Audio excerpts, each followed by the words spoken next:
Okay, so why don't we go ahead and we'll get started. I am Debbie Hockman, Director of Cultural Arts at the David Posnack JCC, and I'm going to keep admitting people as I'm talking.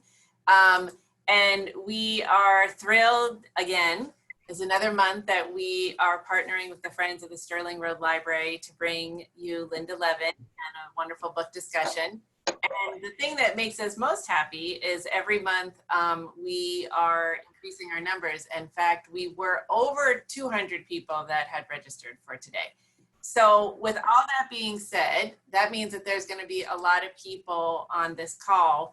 So, or Zoom, I'm sorry, it's not a call. So we need your participation in making this work. So we're going to keep you on mute, and when Lynda asks questions, we're going to ask you to use the chat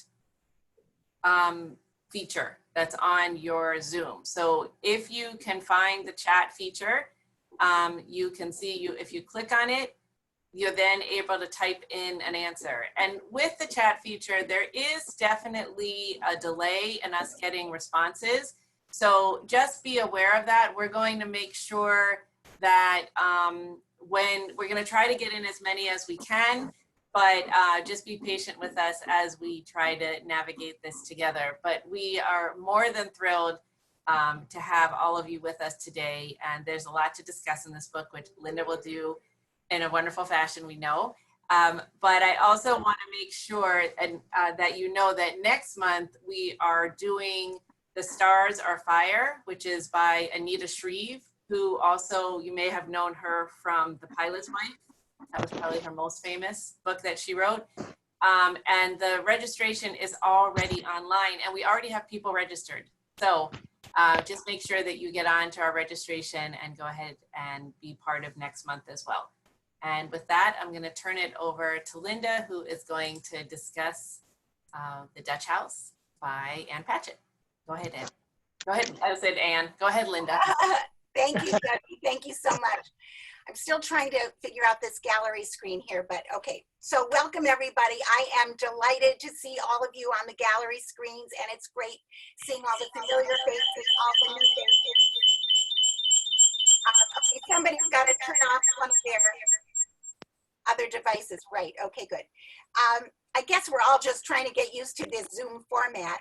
As we've mentioned before, what always makes our book club so wonderful is the fact that we have these wonderfully spontaneous discussions. And of course, with technology, we can't do it as spontaneously, but we're really looking forward to your participation by using the chat button at the bottom of the screen. So what I'm going to do first is I'm going to give you some background information about the author and some of the reviews that I've read. And I'm also going to give you a summary for those of you that, just to refresh your memory, if you've read the book, if you haven't read the book, maybe it will whet your appetite for doing so. But after that, we're going to have some discussion. Okay, so let me begin by introducing you to the author, Ann Patchett. And you know she's a very well-known author. She was born in Los Angeles in 1963 and raised in Nashville, Tennessee. Her mother is the novelist Jean Ray, and her father was Frank Patchett, who was a Los Angeles policeman who died in 2012. Her parents were divorced for many years, and the story of her own family is the basis for another book you might have read. It was published in 2016, and that was the book Commonwealth. And that talked about the individual lives of a blended family spanning 5 decades. And as we can see, the idea of divorced parents is a recurring theme in her current novel, In Dutch House. Ann Patchett received a BA from Sarah Lawrence and an MFA from University of Iowa. She still lives in Nashville with her husband. She worked with 17 magazine for 9 years, and in 1992, she published The Patron Saint of Liars, which became a movie. And then in 2001, Lynda, hold on one second. We have a couple of people on the line that have not muted. Can you please mute? Everybody needs to be. Please mute your screen. Okay. Thank you so much. In 2001, she published her breakout novel, Bel Canto. I'm sure many of you read that, which was a wonderful book. And of course, with that book, she won the National Book Critics Circle Award, and she won the Penn Faulkner Award and Britain's Orange Prize. In addition to other novels, she's written for a lot of publications, for the New York Times Magazine, for the Washington Post, Oprah Magazine, Gourmet, Vogue, and now, most recently, she has teamed up with Robin Price, who was the illustrator for the Fancy Nancy children's books. And so now Ann Patchett is writing children's books, and she says she's really loving it. She also has another passion, and that is for her bookstore, Parnassus. In 2010, she realized that in her hometown of Nashville, she didn't have a really good bookstore. So with a partner, she opened up an independent bookstore, and she's become a great promoter of independent bookstores. And as a result, she's had the opportunity to have all kinds of celebrities and authors come to her bookstore. She's gotten to know them well, and therefore she's become the interviewer of choice by many authors wherever and whenever they are invited to speak. And so she's had the opportunity to travel all over with these authors. And in 2012, she was on Time Magazine's list of the most 100 influential people in the world. I want to give you a quick list of her books: The Patron Saint of Liars, Taft, The Magician's Assistant, Truth and Beauty, Bel Canto, Run, What Now, State of Wonder, This is the Story of a Happy Marriage, Commonwealth, and now her 8th novel, The Dutch House. By the way, I am told, several of you mentioned to me that the audio version, those of you that heard it audio, that it's narrated wonderfully by Tom Hanks. And in one of the interviews I saw with her, she tells a really cute story that she was a nervous wreck about asking Tom Hanks to be the one to do her narration. And so she said to herself, okay, I know if I don't ask him, he's never going to do it. So she works up her nerve and she asks him. And of course, she talks about how thrilled she was when he said that he would be delighted. The other piece of information that she shared that was interesting in this YouTube was about the cover of the book. I think you can see it behind me, right? The hardback. She says she definitely did not want to have a house on the cover because to her it was very important that the reader have in their imagination what the Dutch house looked like. So instead, what she envisioned for the cover was the painting of Maeve. If you remember in the story, that painting of Maeve was done when Maeve was 10 years old, and it was done only because Elna, their mother, refused to have a portrait of herself done. Anne says the story with that was that she had commissioned a local artist who captured her vision, and he created this beautiful portrait of what Maeve was imagined to look like, a 10-year-old girl with her black hair and her red coat. The original painting, Anne says, now hangs in her living room, and it's a photograph of that painting that is now on the cover. In another YouTube interview, I heard her talking about the Dutch house, and she explained that as far back as she can remember, everyone in her family got divorced. And she says it with a chuckle. She says it's just what they do. They just can't help it. They get divorced, and they end up raising other people's children. So it's not surprising that in almost all of her books, divorce, separations, blended family, all of these are recurring themes that she likes to explore in different ways in her writing. And in the Dutch house, what was interesting is she wanted to explore 3 additional ideas. She wanted to write about siblings and their unique relationship. And she also wanted to bring in the idea of a stepmother. And it was really fun having a bad stepmother. And the third idea was to have a character that did not desire wealth. She wanted to talk about affluence, and she wanted somebody who was willing to actually walk away from it. She says that in this age of Kardashians, and she's quick to say, she means no offense, but we do live in an age of materialism. And she wanted to explore the possibility of someone for whom wealth was not the be-all and end-all. And so we see this is a story that indeed explores the indelible bond between siblings, the house of their childhood, and a past that will not let them go. Reviewers have called this a modern fairy tale, a novel that tells a tale about paradise lost. It's dusted with a sprinkling of Cinderella, It's got reference to the little princess, and it's got a lot of Hansel and Gretel in it. Because really, when you think about it, it is like a fairy tale, complete with a mother who runs away from home, orphaned children, and a really bad stepmother. It's about wealth, having it, losing it, and then gaining some of it back. The two siblings we're talking about are Maeve and her brother Danny. Now, Maeve is the big sister. She is 7 years older Mom.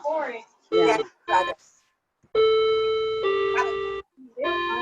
Someone's got to mute themselves.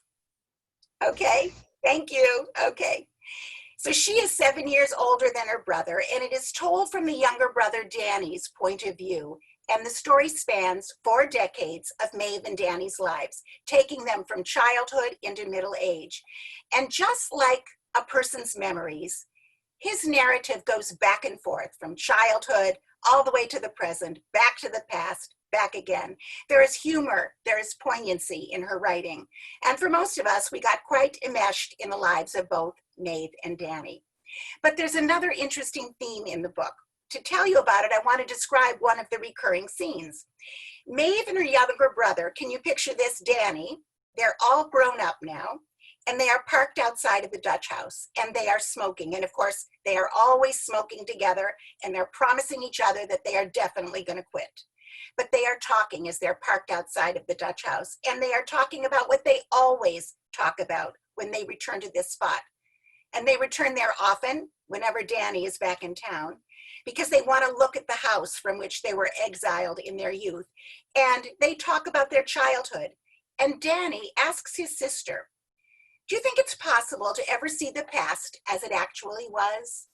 And she says, oh yes, I do that. Whatever I'm telling you, that's how it happened. And he says, but we overlay the present onto the past. Danny says, we look back through the lens of what we know now. So we're not seeing it as the people we were, we're seeing it as the people we are, and that means the past has been radically altered. So the question that he asks here turns out to be one of the themes in the book, and that is the conflict between memory and mature reflection, childhood remembrances, and the adult point of view. Now, in terms of a summary, I want to tell you that when we first hear about Cyril Conroy, what we hear is that at the end of the Second World War, that's Maeve and Danny's father, by the way, Cyril Conroy, he combines good luck and a single canny investment to create an enormous real estate empire. He propels his family from poverty into this great, enormous wealth. He doesn't share any of his business life with his wife, so she doesn't really know much about his success. And the first thing he does with his new wealth is he decides to surprise his wife, Elna, who still thinks they're poor. And now he's going to surprise her with this lavish mansion in the suburbs outside of Philadelphia in Elkins Park. The mansion is called the Dutch House because it was originally built in 1922 by a wealthy couple from the Netherlands, the Van Hoviks. Now, about the house. It is unbelievably grand. Everyone in the surrounding area knows about it or they've heard about it. They know that the dining room has a ceiling that is gilded in gold. They know that there are 6 bedrooms on the 2nd floor, and they've heard all about the ballroom on the 3rd floor. Inside the house are all kinds of European treasures, intricate moldings and carvings and mirrors and blue Delft mantles that were taken from a castle in Europe. Also very unusual about this house is another feature, and that is that much of the front of the house is glass. In the summer, the lush foliage does block the view from the street, but in the winter, when the trees are stripped of their leaves, one can see completely through the house, all the way back to the garden. And of course, when it was first built, it had a lot of land around it, and there was a lot of privacy, but now the suburbs have grown up around it. Cyril Conroy was able to buy this house in 1946, and he bought it at a great price. It was at an estate sale. Of course, the Dutch couple are long gone, having lost their fortune way before they died. The house and its contents went into foreclosure, and therefore, every piece of furniture, every dish in the kitchen, and even every piece of clothing still remained in the house. It felt as if the owners would be walking in immediately, momentarily, the Van Hoviks. And there were, in fact, 2 life-size portraits of them still hanging in the drawing room, as if they were still in the house. Well, if that wasn't eerie enough, the attic had been taken over by raccoons and their fleas. So picture that from the very first time that Cyril Conroy brings his wife Elna and their 5-year-old daughter Maeve, Danny hadn't been born yet. He brings them to the house. Elna takes one look at this lavish house and she hates it, both aesthetically and ethically. So much for surprises. And then Cyril tells her, well, and plus it even comes with a housekeeper. Well, that makes her even more unhappy. Unfortunately, the house becomes the catalyst for all that then happens.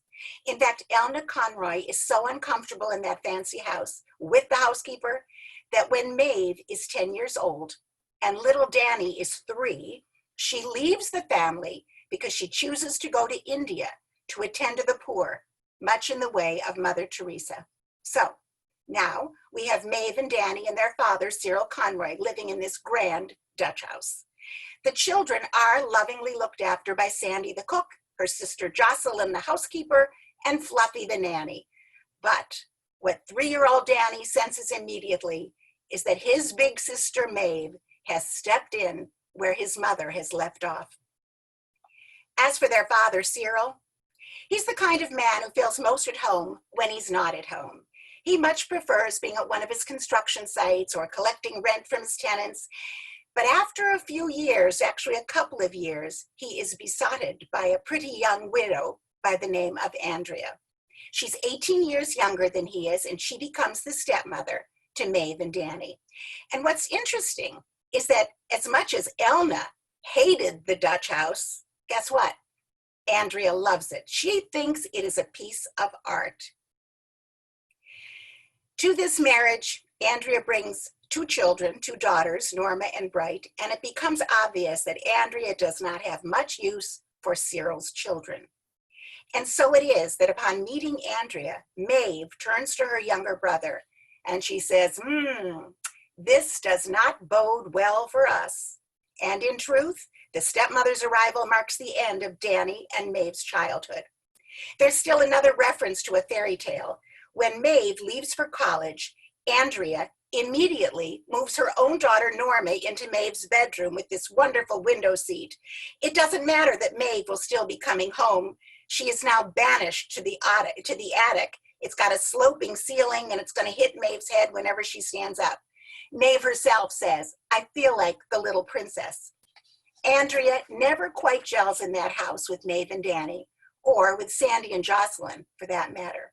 Now it's 4 years later. Maeve has just graduated from Barnard. She has a job, and she's gotten a little apartment in a nearby suburb. She purposely moves back to Philadelphia because she wants to be with her brother in these last years of his high school. Danny is now 15, and tragedy strikes. Their father suffers a sudden, untimely death at 53 years old. Andrea, like the wicked stepmother in the fairy tale, does not waste any time. She calls Maeve and she says, listen, I never had any intention to raise anybody else's children. I want Danny out. And with this, she kicks out Danny and she cuts off Maeve and Danny entirely. Not only are they exiled from the house that they grew up in, but she has made sure that the large, successful company that their father built was now in her name only, as are all of the financial interests. So picture that these 2 once wealthy siblings are now thrown back into the poverty that their parents had escaped, and they find that all they have to count on is one another. Danny ends up moving into Maeve's tiny 1-bedroom apartment, and she insists that he takes the bed because he's taller. She sleeps on the couch. They are orphans. They have no money. They have only the little that May makes as a bookkeeper. They are constantly together, reliving the past, the anger, the hurt, and they forge this unbreakable bond. But from their father, they are left one thing. He had set up an educational trust. He believed that Maeve had finished her college education, which she had, and he gave no thought to the possibility that she might want a graduate degree. He thought she'd only want to be getting married. So he sets up this educational trust for Danny, and he includes Andrea's 2 daughters. Of course, when Maeve finds out that they didn't inherit anything else, she is determined that Danny should use up every single penny of that trust, depleting it before the stepsisters can get to it. Sorry. Call from. Okay, great. As the years pass, we see the effects of their childhood on both of them. And throughout the book, we are wondering, are they ever going to get over the past? Are they ever going to move forward? Are they ever going to find out what has become of their mother? And now, a spoiler alert. The answer, they do move forward, but not without scars. And their mother does return. But what's interesting are their reactions to her return. So, I've set up the story for you. Now it's time to discuss, okay? So I want to begin by talking about the characters. And of course, the house has the title role. It's as if it's a character in the book. So the first question I would pose to you is, what is it and why is it that through the years, Maeve and Danny are drawn back to the Dutch house? Picture them parked across the street, smoking, talking. What is it that draws them back to the house? So at this time, go ahead and you can write into the chat room and we will see your answers and I'll read them out to Lynda. Chris Guild wrote like a moth to the flame and JC wrote, I think, lack of closure. Ah, good. Diane Berman wrote, I think that it was a memory of better times. And Stephanie Swerdler also said closure. Absolutely, absolutely. There's no question that, in fact, I love what Danny says when you talk about the idea of needing closure. He says, we were like swallows, like salmon. We were the helpless captives of our migratory patterns. We pretended that what we lost was the house, not our mother, not our father. We pretended that what we had lost had been taken from us by the person who still lived inside. They needed the closure, and they also, I think it sounds like they needed a little bit of a villain. They needed that to think about that woman who took their father and took everything else, took everything from them. Lynda, Terry Levy said that, she said rage. That was her answer there. Rage, yeah. Yeah. Rage, and I would even add to that there was a great deal of pain. I love this one part in the book, you probably remember, that when they go back there, like Maeve has gone back so much that she knows when the lights are going to go on, when the upstairs lights go on, when the master bedroom lights go on, and they're watching. It's quite a show. They can see right through the house. In fact, there's one time where they could see Andrea's two daughters as they bounded down the staircase. So talk about a mixture of rage and pain, right? Both. Right, and Leslie said it allowed them to relieve their rage. We also got a couple other people. Riva said it held the key to why their mother could have left. And Ruthie Reines said they didn't lose the house, they lost their childhood. Exactly right, that is what they lost. It was easy to, that the house was the physical manifestation of what they lost.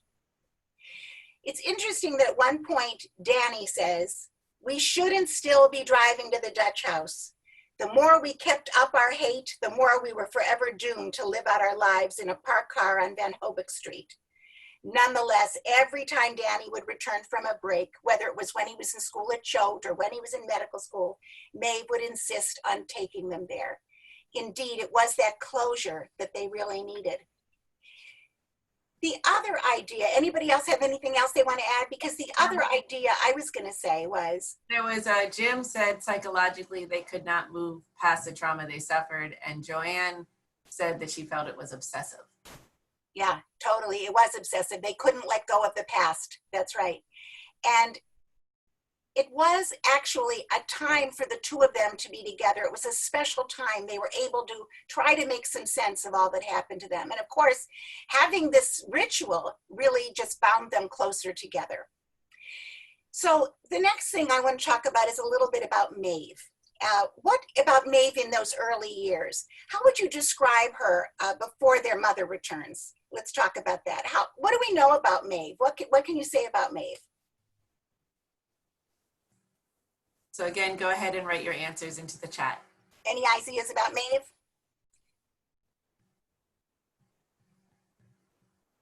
Not yet. Okay. I, s- They're coming in now. oh, good. Okay. Sorry for the delay. Yeah. Yeah. She's driven but hurt.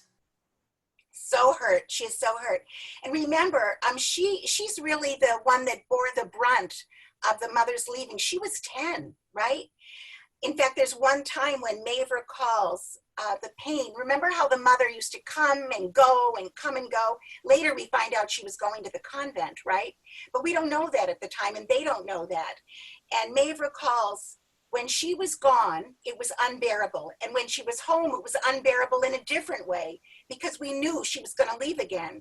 And of course, you see where Maeve stops eating. She doesn't want to go to school. She's crying incessantly. Yeah, she is plenty hurt. Other things that came in, Terry Levy said very mature and motherly. Diane Berman, she didn't have a social life, which was echoed by Marlene Mazur, who said, did she have friends? Jim said she was a brilliant underachiever and was really smart, a wizard in math, right? And absolutely an underachiever, which frustrated her brother. She had graduated Barnard with high honors, right? And did nothing more with it other than her job. Yeah. Yeah. Beth Alpert said mother to brother, devastated by the mother. And Lynda's iPad said there was love in the house and they were missing that. They were missing that, absolutely. And then Chris said a little bit of her mother and Maeve, she doesn't care about money and getting ahead. That's actually, that's such a good point because later on we find out, no, what we find out later is that I thought this was fascinating that Maeve starts to do a lot of, she does a lot of charity work. Do you remember that from the story? She does a lot of, she goes to the food banks and she does a lot of that. So she does have a lot of that from her mother as well. But the thing that surprised me was there's one line in there, she was very grateful. She was grateful. She missed her mother, but she was so grateful that she had her for 10 years. She says to Danny at one point, I was the lucky one. I had years with her and you didn't. I can't think about how much you must miss her. And of course, what's Danny's response? Well, you can't miss someone you never knew. After all, he was 3, right? Anything else you want to say about her? Other things that came in is that she was selfish. She cared more about spending money in the education fund to spite Andrea. That was from Helen. Yeah. And Terry Levy said she never resented her brother. Sherry Laufman said she was very nurturing and took complete care of her brother. She did, and she was so kind to her brother. Even that little example where she insists that he sleep in the bed while she's on the couch because he's taller. And she moves back to Philadelphia when all of her friends were moving on either to graduate school or going to Paris or whatever else. And here she comes back to Philadelphia. I love that part about the educational trust. You know, she does make up her mind that she is going to use up every penny of that trust. She insists that he go to Choate. He didn't really want to, but she makes him go because it's expensive. Has to go to medical school. I love the fact that she tried to find the longest program she possibly could to spend every dime of that trust. And I love the part where she says, Danny, I don't really care if you're happy with your decisions. I'm happy enough for both of us. So you do see that she is singularly focused on that. There's also, Lynda, a couple things keep coming up, which was, did she have an affair with the boss and what was that relationship? I don't know if you want to go into that yet. And then another comment was from Gilda, her rage and her anger consumed her. Yeah, okay, unfortunately, yeah, it stayed with her for a very long time, that rage and anger. And as far as the affair with her boss, I think we definitely don't know. But I don't know about the rest of you. Didn't you also get did you get a feeling? I did, especially when he's weeping at the end, when Maeve passes. Yeah, you definitely get the feeling that there was something between them. Why was she staying there? But you don't know. And again, I think that's intentional from the author. I think she wants us to see that Maeve, there's a certain privacy to her. In fact, it's interesting. One of the reviewers said the story could have also been told by Maeve. And when Ann Patchett was asked that question, why did she not choose Maeve? She said, you know what? Maeve was such a private person. It was much more interesting having Danny tell us about Maeve. She wouldn't have shared so much. So that's kind of interesting. But there's no question that she has a lot of, one of the reviewers called her acerbic, but I think there is a certain degree of bitterness. There's one time when she says, after 4 years, the second wife gets it all. I thought that was interesting. Okay.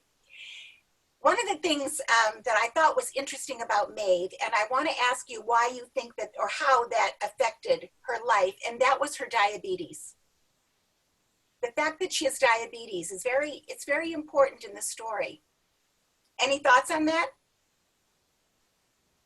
Well, I'll start us by saying at one point, Danny suggests the body has all sorts of means to deal with what it cannot understand. Any thoughts? Not yet. Keep in mind that the first attack occurred when less than a week after she was told that her mother was leaving for good. Okay, now they're coming in. Okay, good. Terry Levy said diabetes can be caused by a severe shock. Chris said how she sat through the theater performance and almost died was a bit too stoic. Right. And by the way, that when she sat through that Nutcracker performance, of course, that was interesting too. For another reason, not only was it stoic, but if you recall, Celeste, Danny's wife, and of course we learn that he does marry later, Celeste has planned a big family dinner in a restaurant after their daughter is performing in a play. And of course, Maeve gets ill. So what does Danny do? Instead of going with the family to the dinner afterwards, he drives Maeve from New York back to Philadelphia, and he stays the night with her.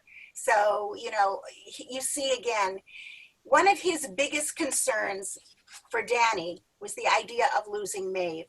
Ever since she had taken over as his mother, that was a major concern. He was so afraid of losing her. Anything else? Stephanie asked, I think it also showed her need for control. She didn't want anyone to help her with the diabetes. Yeah. Leslie wrote, she's always on the verge of being very sick, and this causes Danny to be overly concerned about her. Absolutely, yeah. And for both of them, Terry wrote, they were each other's primary relationship. Absolutely. Jim said she sensed her mother wanted to take care of people. She hoped on some level that the diabetes would bring her mother back. Wow, that's interesting. And it's also, when she was a little girl, one of the things that was so hurtful to her was the fact that her mother didn't come back because she was sick and she was in the hospital, and she felt guilt. What had she done that her mother wouldn't come to her? If there are no other comments, then I want to move on to talk about Danny, because he's sort of interesting, our narrator, our little narrator. Our first image of him, first of all, so how would you describe Danny in the early years before the mother returns? Lynda, there were a couple in here before, I just didn't read them because you were in the other thing, but Sure. that Stephanie said there was a lot of Cyril in Danny, and somebody else. A lot of what? Cyril, the dad. Uh-huh. Oh yes, a lot of Cyril. That's right. He inherits that love of real estate, 100%. Yeah. Right. And let me just see this. Also personality traits he inherited from his father, I think. Right, and Terry wrote, Danny became his father. Which yeah. Yes, he did, even with his marriage in a way, right? Yeah. Yeah. Anything else? I love the description of him when he himself says, he was actually clueless, and much the way that his father was sort of clueless. But I think for Danny, he himself says he was asleep to the world during his childhood. He had no idea of what was happening in that house. He had no idea that Sandy the cook and Jocelyn the housekeeper were sisters. He had no idea that Fluffy the nanny had been sleeping with their father after their mother walked out. He had no idea that his father's war injury was his shoulder, not his knee. He was pretty clueless. Anything else you want to talk about with Danny? What's interesting is his relationship with his father. So we could talk about that too. What was special about that relationship? One thing that came up just now before you asked the question was that I guess this isn't saying that he's like Cyril. Right. Was even surprised his wife with a house, even though it was so catastrophic to his parents. Like that was, right. Yeah. And he still does it. And Celeste tells him at the end when they get a divorce, so, I'm not worried about the house. You could have the house. I really never liked it. Yeah. And he goes ahead and does it. Yeah. What was interesting is the connection that Maeve, we said, had with her mother, right? And Danny has this special relationship with the father. Why is that relationship so special, and why is it different than what Maeve would have had with him? Any thoughts on that? If you remember, Danny gets a lot closer to his father once Maeve leaves and she goes to Barnard. Anything? There was a comment from Marlene about his father took him around to teach him the business. Absolutely, yeah. And he loved that. And that was where he developed this love for the construction site. You remember he says he loved the smell and the noise of a construction site. He couldn't wait to do it, right? Couldn't wait to participate in that. What else about him? He wanted to emulate his father, is what Ruthie said. Ruthie Reines said that. Right, definitely. And you know, he was frustrated later in life when he finally got into real estate, and he was very frustrated that he didn't know more about his father, that he hadn't asked more questions of his father. Like, he couldn't understand, how did his father do it? How did he go from collecting rents in real estate to actually building buildings? And he was sorry that he had never asked so many of the questions to his father. It's interesting because he says, I felt the true loss of our father, not his money or his house, but the man. I sat next to him in the car, and he had protected me from the world so completely that I had no idea what the world was capable of. I had never thought to ask him things about himself. I only saw him as my father. There was nothing I could do about it now but add it to the catalog of my mistakes. So he's very sorry that he didn't even ask more questions. There's a couple comments. Reva Winston said his father trusted him and wanted to teach and mentor him. Yes. Phyllis To inherit the business, yeah. Yeah, and Phyllis pointed out that Sunday was their day to escape from the family, which is true. Yes, Yeah. right. He realizes that his father really likes being with him, partially because he likes being with him, but also because it's his way of getting away. Of course, he realizes eventually that Andrea was perhaps not the right choice for his second marriage. Yeah. Jim said they had a love-hate relationship with the father, and he hated him, but at the same time emulated him. Right. Yes, I think that's true. Now, Marilyn pointed out that Cyril realized he had lost Maeve, so he was trying to keep Danny in a certain way. Ah, interesting. Yes. And Helen said that the father was a chauvinist because he wouldn't take the daughter to the apartment houses and construction sites. Right. And that, yeah, I would say not the same with his own daughters, Danny. Yeah, that's very interesting. Okay, yeah. Yeah, there's no question that the father ends up taking, if you remember, he takes Danny. This was very moving, actually. He takes Danny. They're on their way to go to see Maeve, if you remember this scene. And he takes Danny to Brooklyn. And he shows Danny where he grew up and where the mother lived, where they lived together. And he tells him a lot of the history of the family that he had never done before. So Danny has this special connection. And of course, Maeve, when she finds out, what does she say to Danny? What? You did this without me? She insists that Danny take them back to Brooklyn, just the two of them, and that Danny show her where their mother grew up. She never even asks anything about the father. She only wants to sort of retrace any history of the mother. And it's interesting when they find out that there's no will and that Andrea is going to inherit everything. Maeve is so angry. She says, oh, they are sleeping in our beds. They are eating off our plates, the ones that Andrea stole from us, and we'll never get any of it back. And Danny isn't thinking like that. He's thinking, I'm not worried about those plates. I'm not worried about those beds. It's my father. I'll never get him back. So you see his sensitivity towards their father. Let's talk a little bit about the relationship between Danny and his sister Maeve. How do you view that? How does he see her? We've talked about the fact, of course, that she served as a mother. What else can you say about that? What would you say about that relationship? From the very beginning, on the very first page, what we see, by the way, is that he is understanding that she's older, and he knows that she understands more than he does, and he really values her perspective. And when Sandy comes in the very beginning, the housekeeper, and says, listen, Your father's downstairs with a friend, and he wants you to meet this friend. The kids realize the father really doesn't have any friends. Who is this person, right? And he turns to Maeve, and Maeve, he says, you know, Maeve is older. And so she had a far more complex understanding of friendship. And sure enough, that's when Maeve takes a look at Andrea, and all of a sudden is the one that warns him and says, this doesn't bode well for us. So right away, as he did all through his life, he's valuing her perspective and relying on it. Anything else? Chris had said that he was so clear on what he wanted to do, real estate and construction, yet he was so devoted to his sister that he attended medical school and hated it. Right. It's true. And fortunately, he was a gifted student, and it sounds like he could have done anything, but yeah, he did it for her. Right. yeah. And Leslie said that she was very much in charge, but he liked it and allowed it. He allowed it. Right. Exactly. And of course, later we're going to see that he does the same thing with Celeste when he gets married. He just relies on Celeste as well. He goes from one to the other. He's probably not ever developed the independence he should have, right? Until after Maeve is gone and Celeste leaves him, because he's dependent on both of them. Anything else about his relationship with his sister?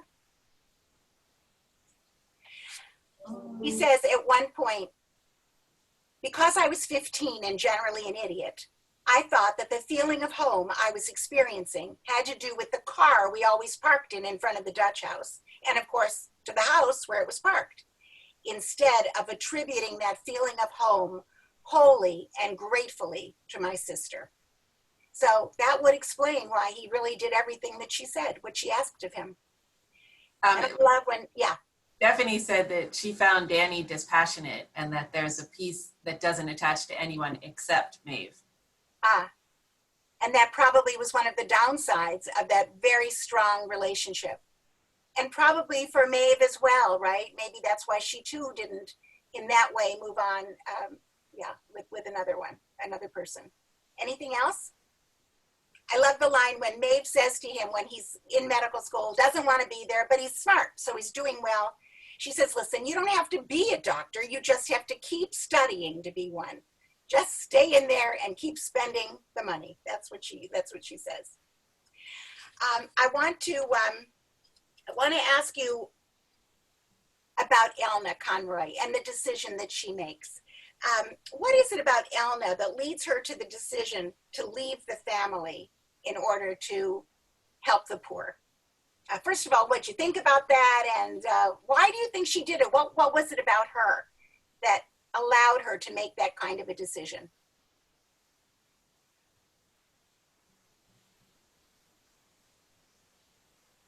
Any thoughts? Marla said she wanted to be a nun. That's very, very telling, because don't forget the story that she was at the convent, and it was right before she took her vows. She was studying to be a nun. Right before she takes her vows, Cyril comes and he says, hey, Elna, this is not for you. And of course they spend time together and they decide to get married. So he takes her literally out of the convent. Yeah. Anything else? Nothing else has come in yet. Okay, so we know that she was just so uncomfortable in that house. In fact, she couldn't handle the opulence, and at one point she wants to donate it to the nuns for the orphanage. It was just so much a part of her nature to be more like Mother Teresa. Sandra Snow said she was imbalanced, and Phil Greenstein said she can't believe that a mother would leave having no contact. Right. And Jim said, no sense. She just walked out. She just walked out, which was true. And then, she just walked out of the convent with him. Right. Yeah. And Helen said Elna was totally selfish. She enjoyed how it made her feel to help strangers, but not good at taking care of her own children. How could she make a house matter more than their children? Yeah. Well, the house to her, right. That's right. She left them all. She left the house. She left the children. She left her husband. Right. Leslie said she has a quality of self-sacrifice and therefore sacrificed her motherhood in order to help the poor. And Vicki Carmichael commented she really did not love Cyril. And Ruthie Reines said she found her newfound wealth just left her so uncomfortable. Yeah, That's right. It just left her so uncomfortable that she was, no matter who she loved, whether she loved him, whether she didn't. Later, she does say that she did love him, but she was able to walk away from all of it. What's interesting is that Fluffy, if you remember, tells them that their mother had a higher calling, that she was willing to give up everything for the poor. And she tells them the story that this was so much a part of her nature that when Sandy was first hired, when Elna had hired Sandy, Sandy tells her, oh, my sister is having trouble finding work. And what does Elna say to her? She says, well, of course, bring her here and let her work with you here. It was her nature to be that giving. And Elna is the kind of person, this is what the housekeeper says, that when anybody needed anything, whether it was food, whether it was money, whether it was work, they came to the Dutch house and she provided it. That's the kind of person she was. And of course, it's funny because at one point, Danny says to his father, when his father was still alive, he says to his father, and he's younger, he says, so Dad, why did Mom leave? Why did she leave? And he says, because your mother was crazy. She would see a homeless person on the street and she would offer them her coat. They didn't even ask for it and she would give their coat. And then she would offer her husband's coat as well. So that's how he defined it, that she was pretty crazy.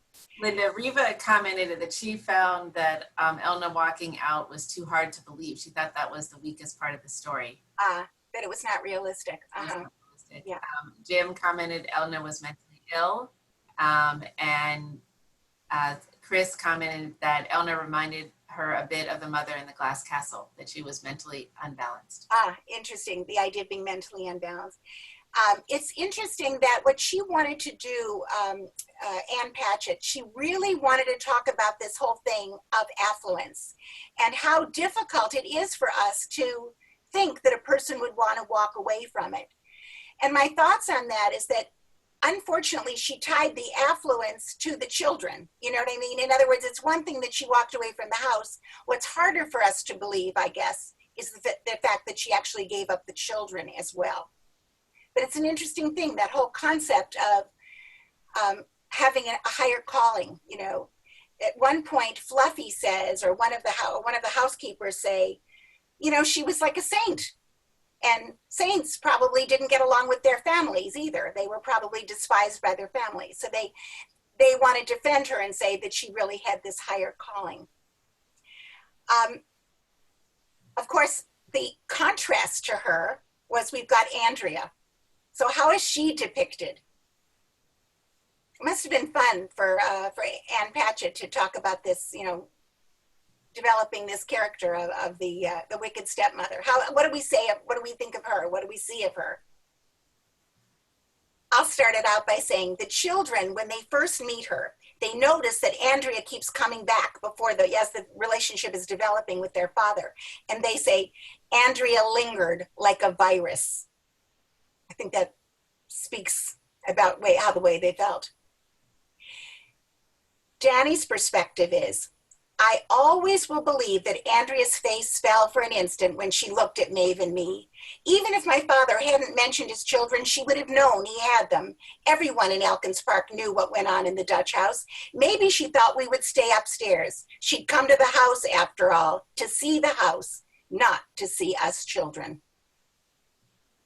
Lynda, Rhonda Martin pointed out that Andrea craves wealth, just the opposite of Elna. Absolutely.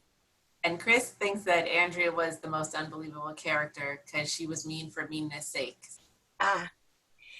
Actually, she is, we don't really have her as a fully developed character. We don't, in fact, know her side of the story at all, do we? No. We know what everyone says about her. Right. Hoffman wrote, she went after Cyril and seemed to have a plan from the first to take over everything. She wanted that house and everything else. And Michael said Andrea was pathetic. She was unkind to everyone. Helen wrote Andrea was a terrible mother to her own daughters. Yes. Cyril had a knack for choosing bad mothers for his wives. That's true, yes. Stephanie said, I think the author threw Andrea in. Simone said, Andrea came across as shallow, mean stepmother. I would have liked to see her character develop more. Where did she come from? Yeah. Marla asked, was Andrea divorced or widowed before marrying Cyril, which is never really clear. I think she was a widow, if I remember from the story. Yeah. And no one and Jim said, no one in this book knows how to love another person except the help. Except the help. And maybe the two kids, right? The two siblings. There is one thing that we do know about Andrea, and that is something that Maeve and Danny had done that was a major mistake. And you remember what that was? When Cyril died, the office called Maeve, and she immediately runs. She finds out her father's in the hospital. She runs to the high school. She picks up her brother. They run to the hospital. They find out that Cyril has passed away. And of course, they forget to do one important thing. They don't call his wife Andrea. And of course, how does she find out? Well, when the kids finally come home, they are now telling Sandy and Jocelyn about their father's death, and Andrea overhears. So you can see how hurt she must have been also. So that's the one thing that we really see a little bit of that humanity in her, where she was hurt. And of course, we also know that she does pay them back for that injustice. She exiles them from the house, and at the same time, she fires the help. She fires the cook and the housekeeper because they were a set, all of them against her. Any other thoughts? I want to just talk to you. I'm just kind of looking at the time here, and I want to move on. Fortunately, Danny and Maeve are able to move on, right? We know that they moved on. How do we know that they moved on? They finally have stopped going to the Dutch house. They're finally getting settled in their own lives. And Danny is now doing his construction. He has 2 children. He's married Celeste. And they have 2 children, Kevin and a daughter, May. And of course, May becomes an important character at the end of the book, their daughter. And Maeve, too, has moved on, and she is content with her life. She does the charity work, ironically, just like her mother did. And she's got this wonderful connection with Kevin and May, with Danny's children. May loves hearing the stories at the Dutch house, and sometimes Maeve does take her, and she parks in that same spot with little May, and they look at the house together. And May, as a little girl, dreams of one day owning that house. And so Maeve now, though, has a pretty content life. I mean, Danny has bought her the house she lives in. She doesn't have a lot of large wants. And so she seems content. As far as her love life, we don't know what's going on with Mr. Otterson, but she doesn't really want to share anything. But they have moved on. Of course, it's not without being scarred, right? We know that neither of them have really fully developed in terms of independence. Maeve certainly much more so than Danny. But what I do want to talk about is towards the end of the book, when Maeve's mother returns. We find out that this really is a turning point, because Maeve has suffered a heart attack at 52 years old. And so the question is, what is Maeve's reaction to her mother's return, and did it surprise you?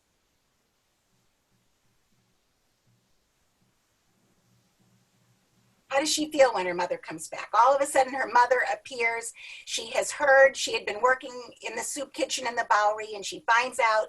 Fluffy runs into her and tells her, oh my goodness, Maeve has had a heart attack. And so the mother comes, and she comes to the hospital, and she gets together with Maeve. And what's Maeve's reaction? Terry said she's thrilled. And Chris said was questioning no resentment. Interesting, right? Yeah.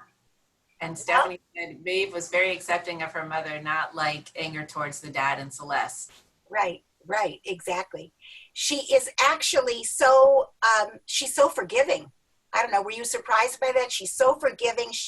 Her mother has come. Elna is 73. She has come to say that she's sorry. She made a mistake going to India. She should have done her charity work in Philadelphia or New York. And Maeve is willing to forgive her. And not only that, she is so thankful that her mother has come back. And she says to Danny at one point, this is crazy. I have just had this major heart attack, but it ended up being the happiest day of my life. So we see how happy she is. Yeah. There's a number of people that say the same type of thing, that a kid always wants her mom no matter what. Right. But there's a comment from Sandra Snow that said Anne had no ending and threw Elna back in. Okay, that's interesting. Okay, well, that's definitely a thought. So Elna comes back. Well, okay, so that, we'll have to kind of think about that for a little bit because it may fit in a little bit towards the end of the story, that thought. What we do see is that she says to Danny, I have wanted my mother back since I was 10 years old. She's here now. I can use the time I've got left to be furious, or I can feel like the luckiest person in the world. And she chooses to feel like the luckiest person. And what we see is that Elna has cataract surgery. All of a sudden she can see, she drives again. She goes to work volunteering at the food pantry. She's got this great life. Maeve and her mother are going to concerts in the library, and they're shopping for new clothes, and they've got this wonderful relationship. Now, how about Danny? How does he feel about the mother's return? Helen had already commented on that Maeve was thrilled to have her mother, but Danny was not, because not just because of the mother leaving, but also because the mother could take Maeve away from him. Exactly. So it's an interesting thing. Celeste thinks that he's downright jealous, but the truth is he cannot forgive his mother that she was not there for his childhood. And he really can't, he can't get over that. I love this one thing where the mother says to Maeve, you know, as soon as I heard you were sick, I came right away. And Danny thinks to himself, yes, right away, plus 42 years. So, okay. Chris commented about how Elna started taking care of Elwyn in the hospital waiting room, which was interesting. Yeah. It was her nature. It was so much her nature, right? Yeah. Any other thoughts on that? That Danny felt disconnected with his mother because he never knew her.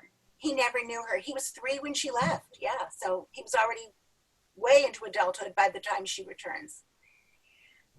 So at the very end of the book, after they've told their mother how they used to park outside of the Dutch house, she says, I want to go there with you. And they go and they park, and mother is driving, right? Elna's driving. And once they get there, she insists that they get out of the car and go to the door. And they are so like, they don't really want to, but she insists. And it becomes a very pivotal scene. So why is it a pivotal scene? To refresh your memory, they go back to the house. And Andrea sees them through the glass, and she begins pounding on the glass, and she's howling, and they see, okay, obviously there's something wrong with Andrea at this point. The door's opened by the aide, and what happens? Andrea hurls herself at Danny, and she's hugging him, and Elna realizes right away, what is this? What is Andrea realizing? Andrea feels that it's Cyril who has come back to her. And she looks at Maeve and she starts screaming. And obviously there's something seriously wrong with Andrea at this point. And all of a sudden, Andrea takes a look at the painting on the wall of Maeve. And she keeps saying, oh, my daughter, my daughter. And then she points at the portraits of the Van Obeeks. And she says, my parents, my parents. And at that point, Maeve goes ahead and just takes down the painting of herself as a 10-year-old, and she's determined to give it to Danny to give to his daughter, May, since May looks so much like Maeve. It's interesting that later, reflecting on going back to the Dutch house, where for so many years they yearned to get back in there, this time they felt like they had, quote, nearly drowned and were fished from the water at the last possible minute. This is the scene. So why is this an important scene? How does it affect Elna and her relationship with Maeve? Do you remember the ending of the book? What does Elna think to herself when she sees Andrea? Remember Elna's nature? Well, Helen, ultimately, Elna leaves Maeve and Danny again to take care of Andrea because that makes her feel good about herself. Yeah. It's what her need is, right? Her need is she wants to take care of Andrea. And Maeve says to her, what? I need you. I've always needed you. You're not going back to that house. You're not going back. And of course, Andrea keeps repeating. Elna keeps repeating, but Andrea needs me. She needs me. She really needs me. She's so comfortable with me. And picture that Maeve is begging her to stop. Maeve says, Mother, this is not good for my health. I'm telling you, it's making me a nervous wreck. The thought of you taking care of Andrea, of all the people. Maeve is angry. She's hurt. Any other thoughts? Any other thoughts? Just that Elna sees Andrea as someone to help who needs her. That was from Riva. Ruthie Riney says it's her calling. Sandra, it's her calling. Sandra Snow says the book has characters that are emotionally detached. Riva said this is also hard to believe. Right. And Marlene said, why was she a nurturer for everyone but her own kids? That would be the question. Why was she a nurturer for everyone but her own kids? And of course, what ends up happening after, you know, they have this horrible experience at the Dutch house, and her mother is insisting on going back to take care of Andrea. All of a sudden, one night, they get a telephone call. Danny gets a telephone call, and of course the call is from Elna, and she says that Maeve is dead. Interestingly enough, we never learn what killed Maeve, but of course, as the reader, we can surmise. 3 years later, we see that Danny's mother has stayed on. She's caring for Andrea, and she tells Danny, you have to serve those who need to be served, not just the ones who make you feel good about yourself. Taking care of Andrea is my penance for all the mistakes. As Danny gets to know his mother better, he thinks maybe the housekeepers were right. Maybe his mother is just a saint, and maybe saints really were despised by their family. Maybe she just had this higher calling. And of course, the years are passing. Danny's daughter, May, becomes close with her grandmother, Elna. She's fascinated with the stories of her experiences. And May is also fascinated with, of course, the Dutch house, which she has been since childhood. It had always been her dream to own it one day. And of course, in this story, life goes full circle. Keep in mind, a fairy tale. It turns out that Andrea's daughter, Norma, who inherited the house, hung on to it until May becomes a successful actress and was able to buy it. In the last scene, we see that May owns the house now, and she is hosting this Gatsby-esque party at the Dutch house. And that was the kind of party that that grand house was built for.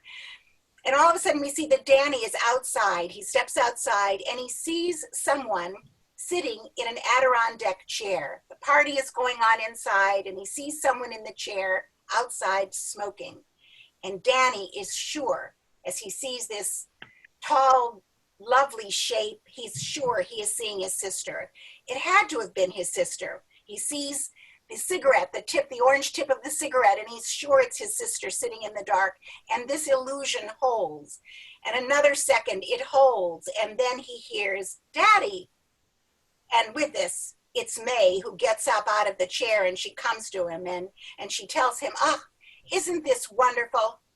She tells him how much she loves the house. And then she says, Daddy, take me inside.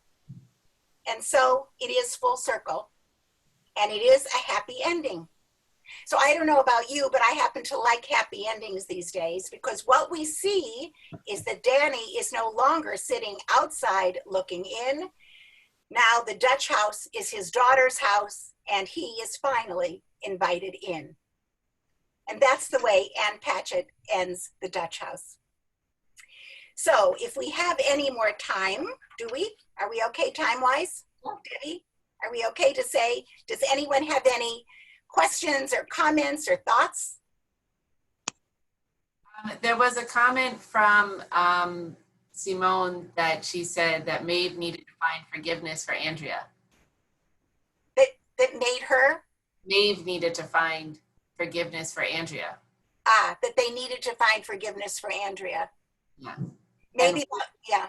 Well, Yeah. they say that most of their, at the end, most of their rage was against the mother. And yeah, did they ever find forgiveness for Andrea? We don't know.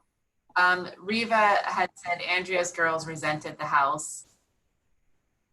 And there was a couple of questions in there about, was it a suicide? Was Maeve a suicide, her death? I had never thought about that. I think the reason I think it was probably another heart attack is the fact that they set it up, first of all, that her health was always fragile. She was diabetic, she had fragile health. Remember how we said that the diabetes, the first event was when she found out that her mother had left for good. So that trauma perhaps was the event at that time. And it's very possible that she had a heart attack. That was sort of what I surmised. But you're right, it leaves it very open. I think it leads you to believe, though, that perhaps It was the trauma of the mother returning and then leaving again. And one of the points that I wanted to make to you is Cyril, when the mother was coming and going, do you remember the fact that Cyril finally is the one who says to her, listen, if you're going to keep leaving, you have to leave for good, because he sees the effect it's having on Maeve. And the irony at the end of the story is, of course, it is the mother, her coming and then her leaving virtually again, that perhaps causes her demise at the end, Maeve's. Any other questions or thoughts? There were a couple of comments about it being a readable story, but the characters were not fleshed out, or the type of thing that the characters were unbelievable, so they didn't love the book. There were a couple of comments about that, so I don't know if you wanted to discuss that. Yeah, so it's interesting because each of the reviews that I read about the book is exactly what a lot of you were saying. It's a book that holds your interest, but it is, they keep talking about it as a fairy tale. I like the way one reviewer said it has a little bit of Cinderella in it. It has a little bit of the Little Princess, the way Maeve is sort of banished and the kids are kind of banished from the house, but also a lot of Hansel and Gretel. So it definitely is true. Yeah, I can definitely see that. And there have been a couple comments about Tom Hanks that they enjoyed. Oh, right, I know. Right. It was read by him. So right. Yeah, many of you told me how great the audio version was. Yeah. And then there's a number saying, thank you, Lynda. Oh, I'm so glad. Well, I want to thank you all. I hope you enjoyed our discussion, and I hope we'll see you all again next month when we do The Stars Are Fire. Right, I just put in the chat room again if you wanted to register, I put the link for the August book, which is The Stars Are Fire by Anita Shreve. And we want to again thank the Friends of Sterling Road Library, who are wonderful partners, and we're thrilled at the response that we're getting for these book discussions. And of course, we want to thank Lynda for an excellent book review. This is a big book, a lot to discuss, and you did a wonderful job. Thank you so much. Thank you, and we're so glad to see all of you. Thank you so much. Hope you enjoyed today. Thank you.